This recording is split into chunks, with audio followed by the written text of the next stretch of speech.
Hello and welcome to CampusGuard's Digital Accessibility Compliance webinar. My name is Kathy Staples and I'm the Marketing Manager at CampusGuard. We are recording today's webinar, so look for an email with a link to the recording in the next couple of days. If you have any questions, please enter them into the chat and we will answer as many as we can following the webinar. We want your feedback about today's content, so please complete our brief survey after the event has ended. Today, we're exploring digital accessibility and its importance in higher education, providing an overview of key standards, including WCAG, ADA, Section 508, and common accessibility barriers and the challenges universities face in both development and procurement. Let's get started by introducing today's presenter. Mark Lind is an account executive at Nelnet, specializing in digital accessibility compliance for higher education. He partners with universities to navigate ADA, Section 508, and DOJ requirements, helping institutions reduce legal risk and create inclusive digital experiences for all students. And with that, I'll turn it over to you, Mark. Awesome. Well, thanks, Kathy, and thanks for everybody for jumping on today. I have here this title slide, but Kathy did a great job introducing. We're going to be covering Digital Accessibility Compliance 101. So I like to start all of my meetings with something called the purpose, process, payoff. So the purpose of this meeting today is to discuss digital accessibility compliance and the growing demands for accessibility in higher education. The process I'm going to take is provide an overview on what digital accessibility is, even in the first place, some compliance standards to be aware of, and then how your teams can begin your accessibility compliance journey. That way, by the end of this meeting, the payoff for all attendees will be to have a better understanding of compliance standards for their team, what they should begin working on, and how to start. So Kathy already did a terrific intro of myself. I have here on this slide a picture of my cat as well, Dave. But to add on what Kathy mentioned, I have been supporting teams with accessibility for over 4 years with ensuring compliance, whether it's, standards in the public sector, but private sector as well. I'm located here in the great state of Utah. The only thing I'd add to Kathy's introduction, right, is the contents of this presentation are not intended to be legal advice. Your situations might be unique. So just want to make sure I mention that as we jump in. But I think the best place to start before we jump into what digital accessibility is in the first place is with a poll question. So Kathy should be launching a poll here shortly. You'll see 4 options to select this answer, but how confident are you in your organization's current accessibility compliance efforts? You can either be very compliant, or there might even be individuals on this call today who don't even know what accessibility is. So I'll give this about 30 seconds to run through for teams to answer, but I'll pause there.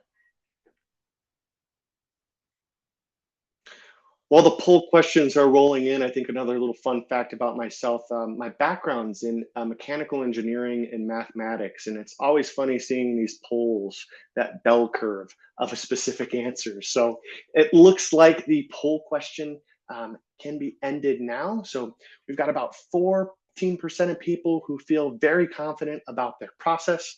So the first couple minutes of this presentation might be a little bit of an overview for you all, but then we see various answers of somewhat confident and not confident. So I think then the best place to jump in is, what is digital accessibility in the first place? So it started back in 1973 with a law called Section 504. And this law was essentially to state all public entities need to be accessible for people with disabilities. Fast forward about 20 years, and that's when the Americans with Disability Act was passed in 1990. And all this was to do is to ensure all places, so not just public, but private places as well, were accessible for people with disabilities. So what did we see happen, right? When the ADA was passed, we saw ramps starting to go into banks. We saw handicap parking spots start to get installed. We saw automatic doors and elevators, things like that being introduced to these physical spaces. But I think we all can agree today the world looks very different, right? Websites, mobile applications, they're a lot more relevant. So people don't often go to a bank to do banking stuff. They go on their phone or their mobile app for that bank specific application. So as a result, the ADA has been interpreted to apply to websites and digital content. And I have that highlighted very strictly on this slide, that interpreted is the key word, right? There has not been a specific ruling that says digital properties are places of public accommodation. Just the ADA has been interpreted to apply to digital properties. So now, why are we talking about this today in 2025? If this was kicked off in 1973, is because laws around the globe in 2024, 2025, and 2026 are beginning to codify that digital experiences need to be accessible for people with disabilities. So enough of the background, right? We talked a lot about accessibility, what accessibility is for a mobile app, what it is for a website, but that idea can be a little abstract for people. So I think what an accessible website means is very qualitative. The quantitative results are that website needs to be WCAG 2.1 AA compliant. And there are about 50 success criteria in total to be WCAG AA compliant. But the point of those success criteria is to ensure if somebody is blind, there are alternative text for images on their site, or they have the ability to only use a keyboard instead of a mouse for that specific mobile experience. Maybe somebody has low vision.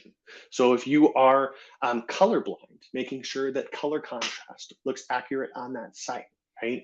I won't go through each of these bullets directly, but I think this provides a good overview of what an accessible website means.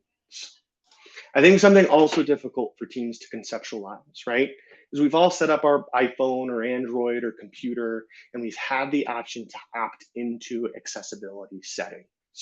So teams will often think, well, wait, doesn't the computer already take care of that? If I turn on audio feedback for that specific web experience, somebody who's blind could navigate it, right? That's Apple's problem, not our problem. So I think the parallel to the physical space is important here, right? Recall this, the accessibility settings are that person with a disability's native accessibility tool, right? A tool similar to that of a wheelchair, right? A wheelchair is a tool to help somebody with mobility issues navigate the world around them. It is not that wheelchair's job to be able to go up a set of stairs, right? That is a blocker. And so when we apply that to digital space as well, yes, somebody might have a keyboard navigator, or they have their accessibility issues on their mobile device.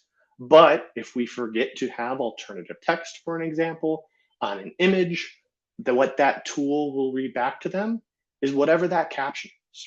So in this depiction, right, I have a cat on this mobile device, and it is reading back what the alternative text is, which says image 394586, right?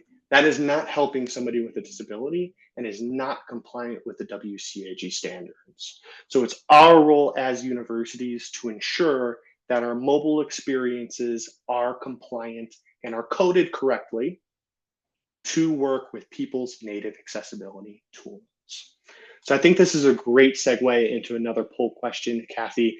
I'm going to talk about a few of the whys for accessibility and how. I see some of you are very confident on your accessibility, current accessibility compliance, but what can you do to continue to grow and get stakeholder buy-in? So I think a great question to start is, what motivates your institution to prioritize accessibility? Right, this is a safe space. For some teams, it's legal risks. For some people, it's marketing reputation or brand recognition. For some people, it's the ethical responsibility. So would love to hear what's ultimately motivating your university. And then the second question that I have is, what is your biggest challenge in achieving accessibility compliance? For some teams, this is training. For some teams, this is budget. For some teams, they can't get stakeholder buy-in, right? And that's what I'm hoping to teach all of you today. So would love to see your 2 cents in that poll questionnaire. There were 2 questions, so we'll give it another 15 seconds.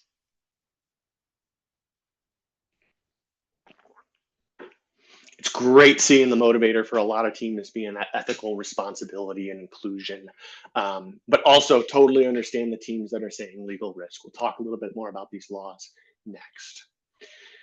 In terms of the biggest challenges, right? Limited budget and resources, right?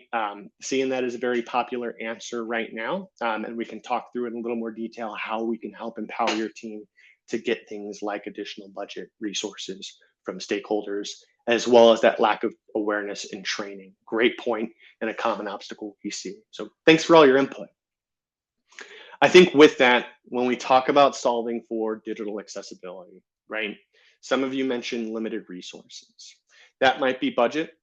Either the university doesn't have it, or there are instances where you're having issues getting budget from stakeholders, right? So I want to make sure that I address the business whys of accessibility and how teams are solving for this, right? You will meet people at your university who are very left-brained, right? And we saw that in the poll questionnaire, where they care about people with disabilities, they care about the right thing, right? But what ultimately motivates them is they make decisions based on logic and facts. So how is this going to help protect our team from legal risks? Can we protect the university from fines? Can we see this as an opportunity to be more inclusive and expand market cap, for lack of a better word? But then you're also going to meet stakeholders and members of your team who are going to be more right-brained, right? They're going to make things based off of, emotional and creative decisions. So helping students and people with disabilities, improving the overall student experience by improving universal design, which I'll talk about here at the end of this presentation. Some teams also see this as a way to spark innovation, which I'll cover that there. The point being, as you're having conversations with people or as you're going to talk to stakeholders, make sure to understand what motivates them, because that might ultimately help in securing additional resources for things like accessibility. So I already talked about this a little bit, right? And I think this is going to help you for the more left-brained individuals at your university, right? As we get the common question of why now? I mentioned in our background that the United States started the ADA in 1990, but I also mentioned there are laws codifying this accessibility thing here in the present day. And I just have a round robin of different laws across the globe here. So HB 21-1110. If we have some people from Colorado on this call, you might have some shivers down your spine, right? That was a law passed in Colorado that codified this, and you needed to be compliant by July of 2025. The Department of Justice made an amendment to Title II, requiring places of public accommodation to be fully accessible by April 2026 or 2027. I'll talk about that in another slide. But then even outside of the education space, right? Health and Human Services Act has a requirement for accessibility compliance by May of 2026. Canada has the AODA passed in January of 2025, saying that places will be fined upwards of $100,000 Canadian per day for a lack of compliance, right? But then even our counterparts over in Europe in June of 2025 passed the European Accessibility Act, which required all experiences accessible by a person over in the EU be compliant. I'm not going to spend a ton of time on this, but I think this is important to cover if you have a lot of international students at your campus, especially from Europe. A lot of teams, especially compliance teams, are familiar with the concept of GDPR, which is a privacy ruling. And the point of GDPR is saying, hey, doesn't matter if you're based in the United States, if someone from Europe can utilize that software or that digital experience, you need to be compliant with that law. And the European Accessibility Act is similar. So if you have students applying from France to attend your university, you do need to be in compliant with the EAA, because there are opportunities for fines against the organizations who are found to be not compliant or restricting that specific product, in this case, a student application, and blocking that URL over in Europe. Of course, that last point isn't a scare tactic, right? Europe has a lot of things they need to work out internally with this ruling, but I think it's important to have on compliance teams' radars if you do have a large international student base. But the most relevant, right? I talked about health, I talked about Europe, I talked about Canada, right? What's going to be most relevant to teams here in the United States and universities here in the United States? And again, it is that Department of Justice Title II amendment. This was passed in April of 2024, and this sets that web and mobile application standard for public entities. So again, codifying that digital accessibility is real and you need to be compliant in accordance with the WCAG 2.1 AA compliance. You might hear people talk about WCAG 2.0, 2.2, A through AAA, whatever the case might be, you just need to meet 2.1 AA compliance. This will include things like your university website, your learning management system, your student housing portals, and even PDFs that students might be accessing. But in the last slide, I mentioned that the deadline might be April of 2026 or 2027, and that's going to be based on jurisdiction size. So if your university is located in a city with a population of greater than 50,000, April 24th, 2026 is going to be your deadline. If you are less than 50,000 in that specific jurisdiction, then it is April 26th of 2027. Now, I don't typically bring up politics in these kind of discussions, right? But we're seeing things like this pop up a lot of RFPs now, where teams are asking, can the current administration reverse this? And the simplest answer, in my opinion, is no, and that would be wishful thinking, right? Though it's technically possible, yes, it could be overturned, it would take a lot of effort since the ruling is currently final as of 2024. Additionally, I understand that there's a lot of focus for the current administration on things like DE&I, but we have found that accessibility tends to be considered in a separate bucket from DE&I and is protected. Now, is that because the average age of a US senator is 64 years old and accessibility impacts them? Probably, right? But I digress. The point is, we do not anticipate this getting pushed out by the current administration and that these compliance deadlines will be fixed. Procurement teams also need to be aware of this deadline as well. And I want to read this quote from the Title II Amendment directly. And it says, if a city, in this case, a university, lets people pay for public parking using a mobile app, that mobile app must meet WCAG 2.1 level AA compliance, even if the app is run by a private company. Now, this example right here is regarding, paying for public parking in a mobile app, but apply that to other third parties your team utilizes, right? This might be a learning management system. Your website might be hosted on a third-party content management system. There might be an app that you make students utilize to check out for lunches and things like that, right? The point is, procurement teams are now wondering, wait, we can't control the code for these things that we purchase, but we're going to be held liable. Just like if there's a security breach, right?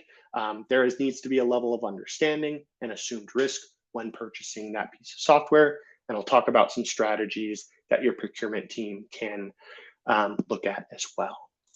But we've talked about what accessibility is. We talked about what it means to be accessible. We've talked about the laws and experiences surrounding your team's development or things that your team might be purchasing. So what can we do, right? Where can we begin? I think the first place to start is getting leadership commitment surrounding accessibility. I saw some people in the initial poll say they're unsure of what their accessibility process looks like. So I would suggest find an accessibility sponsor, right? You need to create a cross-functional team for digital accessibility compliance, since maybe you have a marketing team managing the website and you have a procurement team that's purchasing stuff. For the universities that are very confident, right, a word of advice they might give the people who are unsure or not very confident is you might already have someone at your university who manages accessibilities for students and providing them accommodations. Now, I want to make sure I'm jumping up on the table, waving my hands right here, right?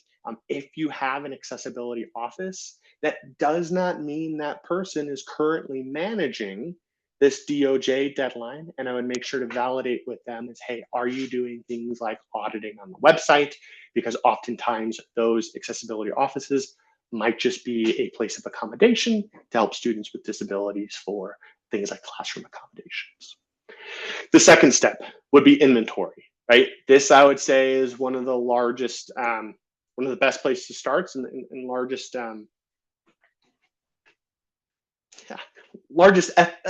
input of effort, right, is inventorying all of your digital assets, right? These are things like your websites. Are there mobile applications that we're requiring students to have, or teachers are requiring to students have? Do we have a learning management system? What third-party tools we have, right?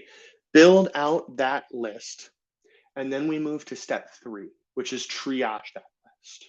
Look, the unfortunate conversation that all university teams have to have is it is going to be impossible to ensure everything is compliant by April of 2026, right? We have limited budgets, we have limited bandwidth, and even if we had infinite budget and bandwidth, we might not be able to remediate in that time. So you need to triage and figure out what digital properties are going to be the most risk to us and where should we begin, and work backwards from there to gather things like budget and bandwidth. We here at Nelnet can support teams with inventorying and building out that specific list, or even things like policy management, but I'll talk about that in a later slide. Next would be to perform assessments based on that category of risk, right? Conducting WCAG 2.1 AA manual assessments, which I'll talk about how your team can do that in the next slide, and then get compliance documents from vendors, right? Document effort that you've reached out to. I'm going to pick on Canvas since I used that in college, right? We reached out to Canvas to get their voluntary product accessibility template as an example. And again, I'll talk about that in another slide. But the point is, documenting your effort will be the best thing you can do if the DOJ police for accessibility were to come knocking. Next is, again, to build out that remediation plan, which I talked about in the triage step. But then the last thing would be to begin institutionalizing accessibility, right? A lot of these steps up until step 6 are going to be identifying that mountain of design debt, for lack of a better word, for accessibility. And it's important from this day forth that you prevent teams from adding to that list of things to do for accessibility. So things like providing training to staff on accessibility policies, updating procurement policies. So you're making sure in the future you aren't purchasing products that aren't inaccessible and put the university at risk. And then the last step would be to establish ongoing accessibility monitoring and reporting with things like annual accessibility audits and creating a student feedback loop to make sure if there's anything your team might have missed, you can address it directly. So next we'll talk about compliance methodologies, right? In the last slide, I talked about how your team should be doing assessments for that triage list. And some of you, especially who aren't very confident in your accessibility program now, might be wondering, how do we do an audit, right? And there's 3 ways and 3 things to be aware of, right? The first thing your team can do is use automated tooling. This would be something like Wave, Axe, Lighthouse. Those are free tools. We, of course, offer tools as well, but there are free ones if your team wanted to kick this off if you don't have budget. I think the pro to this is, again, they're free, and they're certainly better than nothing. But it's worth to identify some of the cons if you were to do automated testing on your own. Automated tooling, even the best in the space, will only find 25 to 30% of accessibility violations.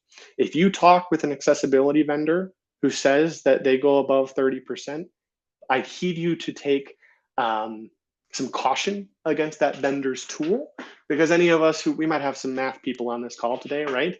Statistics can be manipulated to be in favor of their tool versus others. The industry standard, and the industry agrees, 30% is the best that you can get from an automated tool.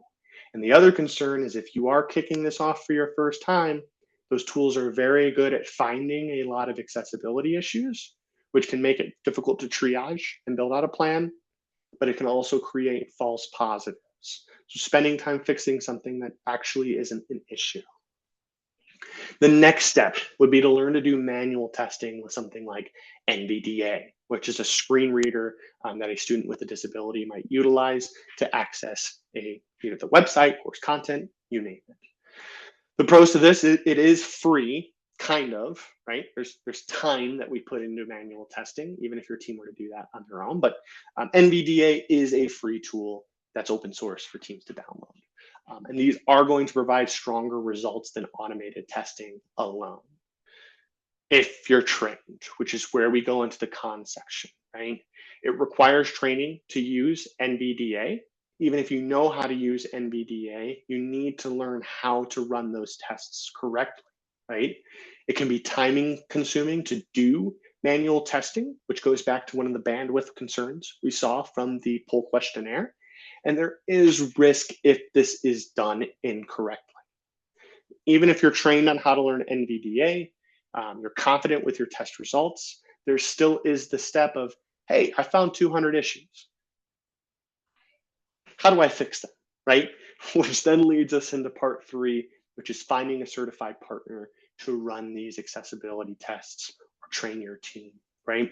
The pro is the work is completed for your team, and you would receive instructions on how to fix those issues that they provide, right? So you not only get the issues identified, but steps on how to fix them. The biggest con, though, back to budget and bandwidth, it can be costly to work with a certified partner, and results can be overwhelming if they aren't delivered in a way to help your team understand where to start. I think the last thing that I want to make sure for your team to consider, even if you do any of these 3 options, is who will perform the remediation after that gap analysis, which is something we here at Nelnet and our accessibility team can help you with in remediating some of the code on your website instead of passing it onto your team to do the work. So we can audit, but we can also remediate as well. Back to our procurement folks here, right? As, okay, Mark, that's great. You talked about how we can audit some of these things, but there's things we purchase and we can't control the code. And so we don't want to spend our bandwidth on auditing those pieces. What can we do for third-party properties that we purchase, right? Like Canvas as an example. Procurement teams need to be on the lookout for 2 things. The first one is called an accessibility conformance report, or an ACR. And the second one is called a voluntary product accessibility template, also known as a VPAT. These are essentially a report card, and I throw in air quotes because I have a point there at the bottom. It's not a report card, but it is essentially identifying what is the risk of this piece of software and how accessible is it, right? This is very common for teams to ask, along with things like SOC conformance reports, ISO conformance reports, security conformance reports, things like that. Because, again, teams will be liable if there is an accessibility issue for that third-party piece of software. On to the second bullet, there is a growing demand for certified proof, and this is something your procurement team should be on the lookout for as well. Back to that VPAT, recall the V in VPAT stands for voluntary, right? Teams might, and I've seen this before, a software company has hired an intern, armed them with an automated tool, had them click go, and have them fill out that VPAT to say, hey, look, let's just deliver this VPAT to that vendor. So the point is that VPAT might not be accurate. And so teams are purchasing these inaccurate VPATs, and then they're finding out that the risk that they signed up for isn't actually what they signed up for. So as you're reviewing these VPATs, make sure that it has certified proof from a third party like Nelnet or other accessibility vendors in the space. The last thing that I'd share with your procurement teams is, again, this isn't necessarily a report card, but it's more a roadmap. Just like your team has been challenged with accessibility compliance, vendors are now being challenged with accessibility, and they often haven't done accessibility before. So when you see a VPAT and you find that it might say things like, this fully supports this specific standard, or it partially supports or does not support, the point is hold your vendor to a specific roadmap. If they say it does not support that specific WCAG standard, then ask them, what are you doing to make sure that in time that fully supports that standard? What is your roadmap? or build out specific SLAs in your agreement to make sure that they're committing to some sort of remediation if an issue is found. I think the last thing that I'd share, right, before we open it up for Q&A is the concept of universal design, right? I mentioned at the beginning of this slide, you're going to have left brain thinkers in your team who, again, are going to be doing things based on logic, based on fact, preventing lawsuits, so on and so forth. And we talked about a lot of motivators for them today. But what about our right-brained folks who are more interested in not just doing the right thing, but having creative opportunity to benefit everybody, right? And if the point is, accessibility is often seen as compliance, but it's an opportunity to develop universal design for things like your website or for your specific mobile application or for your specific mobile applications, right? And what universal design is, and what the idea of it is when we design for people with disabilities, we're designing for everybody, and everybody benefits from these accessibility standards. Again, making the parallel to the physical space, I have here on this right side a depiction of the curb cut effect. And it shows people, a gentleman in a wheelchair, taking one of the ramps down to the street. There's a person on a bike, or perhaps wheeling your suitcase to the airport. It's great to have things like the curb cuts in the street. It's great to have things like automatic doors, and it's great to have elevators. Those benefit everybody. And we see that in the digital space as well. A lot of people don't know that autofill feature, when you're going to check out on a website that you've never checked out before, and when you put in your name, it automatically fills in your first name, last name, address, things like that, even your credit card information. If you're okay with that, that's an accessibility feature, right? Autofill was designed to help people with disabilities. For those of us that use forms, I might be a little more keyboard savvy, right? We might use the tab button to tab through that specific form because we don't want to use our mouse to click on every little form field, right? That's an accessibility feature. And that's how somebody who uses a screen reader navigates a website, which benefits all of us. The last one that I'll share is Netflix recently did a study and found that almost 1 in 5 people have captions on Netflix at all times, right? Captions are an accessibility feature, right? They're designed to help people with disabilities. But 1 in 5, every other person that utilizes Netflix has their captions on because they prefer to be able to read instead of listen, right? Or understand what the character's saying.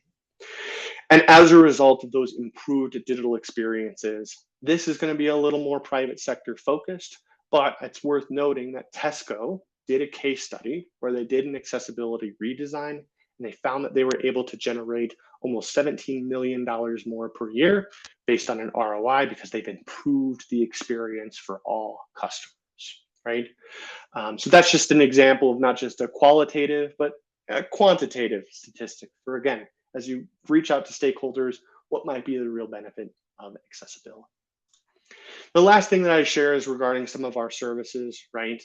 For those teams that are very confident, if you're looking to level up with things like training or you'd like support with policy management, we can help with training and coaching.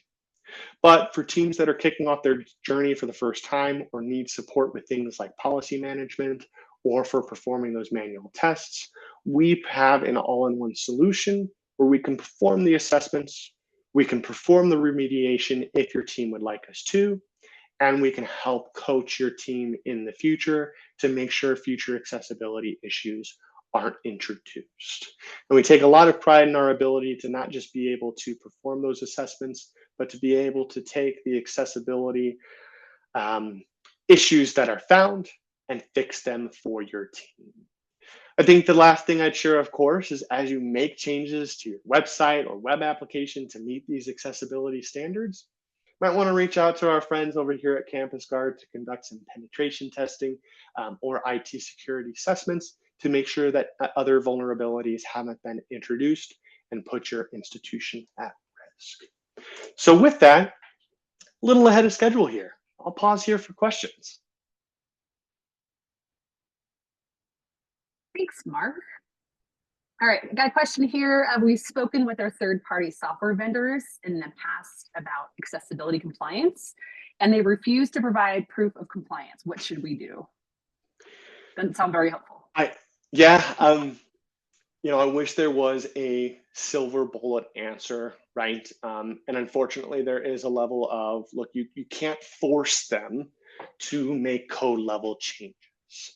What I would do first, document that you've reached out to them and document what you're doing for that accessibility compliance. Say, hey, we've reached out to this vendor and they're not replying. From there, if you're reaching renewal time, right? Put that in your renewal contract terms. Say, look, before we re-sign, we need you to commit specific accessibility standards or specific SLAs. So if a student with a disability runs into an issue, we expect you to fix this in blank amount of time. I think at this point, that is really all teams can do. But I would make sure everybody walks away feeling empowered when they talk to their third-party vendors, that you are educating them, right? If they have not done it and they are refusing to commit to accessibility, this is rolling across all 50 states soon, right? So you won't be the only university asking for these things.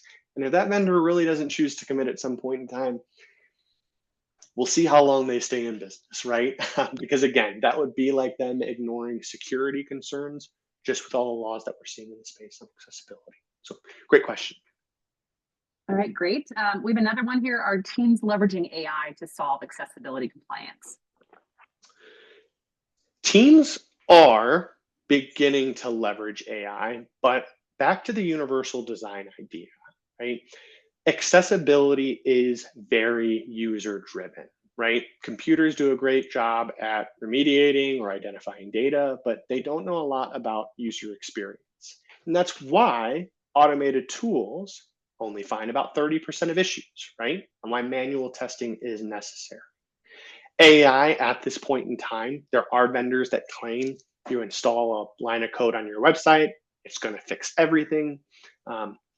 Some of those vendors have recently been fined by the FTC, right, over false marketing claims. The point is AI is a good tool to support your team. So if you're trying to generate alternative text for an image and you need some help in generating that, great. Ask AI what it thinks to speed it up, but then make sure you make changes, right? It'd be no different than how we ask AI right now to help us with emails, right? Thanks for giving me a rundown. Thanks for giving me a template to work off of, but you need to jump in and make those changes. I think the last thing that I'd share when we're talking about, and I didn't get to cover this on the last slide, is for manual testing, some teams do have students with disabilities a part of their testing process, right? Where they will help perform those manual tests. So helping them by bringing in students with disabilities in part of that process, we call it Nothing About Us Without Us, is a great way to also start your journey. And AI might be able to complement their work, but it's not a full replacement. So that was a little long-winded, but I hope that answers your question. And that's great. Kristen just sent us one. What is the practical guidance for higher education courses that are live in person, but utilize Canvas to post lectures, videos, PowerPoint, etc.? And does every recorded lecture have to be captioned and provide audio descriptions? Fair question. One short answer, yes, right? To have captions on a video is an accessibility standard if that person with a disability needs to be able to utilize it. But that's something I make sure to work with your accessibility team if you have that at your university, or talk with a vendor for more specifics on how we can implement that. Okay, great. Another question. If I create a PowerPoint and email it to employees, does the PowerPoint need to be accessible based on the regulations? Technically, yes, right? This doesn't just apply to students with disabilities. It applies in general for digital experiences, right? So you might have a teacher who has a disability and needs to be able to do keyboard navigation for that PowerPoint. It technically needs to meet that standard. Back to triage though, right? Is sending PowerPoints amongst employees going to be top on your team's accessibility journey? Probably not. There's other things to work on. But over time, for training in the future, we would recommend that all files have some sort of accessibility check, even if it's done internally. I think the last thing I'd share on that, and I'll step back on my soapbox for a second, when having a disability or people with disabilities, people often jump to, we're thinking of somebody who's blind, right? And that's okay, that's human nature, right?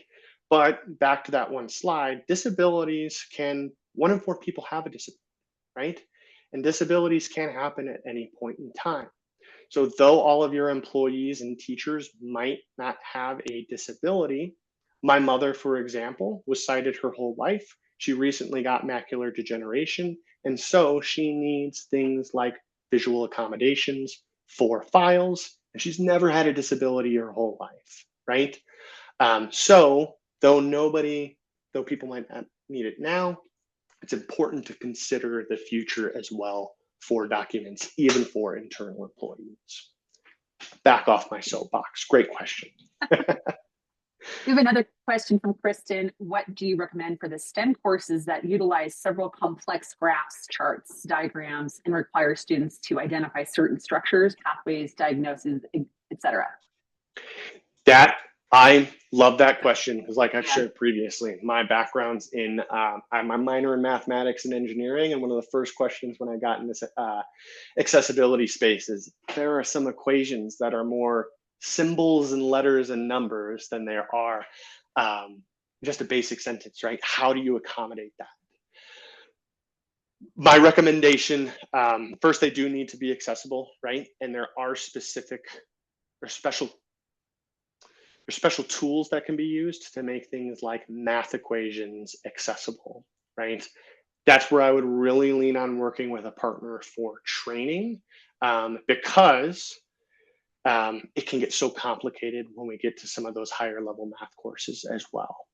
The good news is, and again, this isn't legal advice, is when we look at things like complex math equations, often that's when the accessibility office will intervene, and that's when the accommodations can be made for that specific student. Again, not where the standard needs to be now, but as we look at triaging things, that might where we would recommend specific accommodations for that student if it gets there. So not a silver bullet answer, and I think we could have a 30-minute call on that one alone. So great question. I hope that helps, but very technical. One last question. How often should accessibility be tested?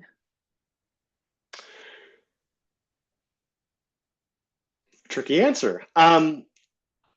We would recommend if something isn't being changed regularly, having an annual assessment on something like a website to be able to document if there was an issue or a serial plaintiff attorney were to sue the university, to be able to say, look, we test this annually, or we have something like an automated tool after that manual test to monitor the accessibility compliance to prove that you are doing something. That said, if you are updating the website every single month, you're making large changes, you're making changes to your student app, right? We would recommend those changes be tested before they go live, right? And that's something an accessibility vendor can support your team with, either performing that testing before it goes live to tell your team what's going on, training your team to make sure that they're not introducing accessibility issues on the website, or performing that remediation. But the point being, at a minimum, we would suggest annually, but at some point it needs to be embedded in that development lifecycle to make sure issues aren't introduced. Okay, great. All right, well, we want to thank Mark again for your insightful presentation, and to all of our attendees for participating in today's webinar. Just a reminder to please take our quick survey, which will launch immediately after the webinar is ended.